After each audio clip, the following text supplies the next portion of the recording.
Hi Thursday morning morning வந்து ரொம்ப பிஸியாக தான் போச்சு. கல்யாணத்துக்கு முன்னாடிலாம் அம்மா வீட்டில் இருப்போம்ல, அப்போ வந்துட்டு தூங்கிட்டே இருப்போம். எப்போ வேணாலும் எந்திரிக்கலாம், அம்மா எழுப்பிக்கிட்டே இருப்பாங்க. இருமா 5 நிமிஷம் 5 நிமிஷம் அப்படின்னு சொல்லிக்கிட்டே இருப்போம். ஆனால் கல்யாணத்துக்கு அப்புறம் வந்து தூங்கும்போது கனவுல கூட நாளைக்கு என்ன சமைக்க போகிறோம் அதுதான் வருதே தவிர்த்து ஒரு நிம்மதியான தூக்கம் இல்லை. நாளைக்கு இது சமைக்கணும், இது பண்ணணும், அந்த மாதிரி ஒரு மைண்ட் செட்லேயே தூங்குறோமா. அப்போ கனவுல கூட சமையல், துணி துவைக்கணும், பாத்திரம் விளக்கணும், இந்த மாதிரி தாங்க கனவே வருது. நான் வந்து காலையில் ட்ரை ஃப்ரூட் ஜூஸ் குடிப்பேன். நேற்று வந்துட்டு நான் போர்டில் ஊற வைக்க மறந்துட்டேன். அதனால் வந்துட்டு நான் நேற்று நைட்டு ஊற வச்சுட்டு இன்றைக்கி காலையில் நான் குடித்தேன்.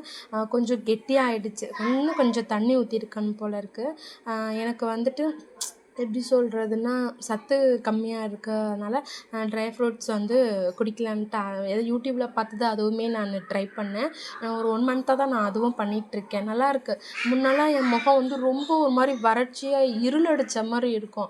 இது குடித்ததுக்கப்புறம் வந்துட்டு கொஞ்சம் ஓரளவுக்கு என்னால் பார்க்குற மாதிரி இருக்குது. நீங்களும் கொஞ்சம் பொறுத்துக்கோங்க. என் ஃபேஸு அப்படி தான். இன்றைக்கி வந்து லன்ச் என்ன செஞ்சேன் அப்படின்னு பார்த்தீங்கன்னா, ரசமும் சின்ன மீல் மேக்கர் இருக்குல்ல, அதில் வந்துட்டு மசாலா மாதிரி தான் செஞ்சேன். எங்கள் வீட்டுக்காருக்கு வந்து எங்கள் மாமியார் செய்கிற இது ரொம்ப பிடிக்கும். அந்த மாதிரி எனக்கு வராது.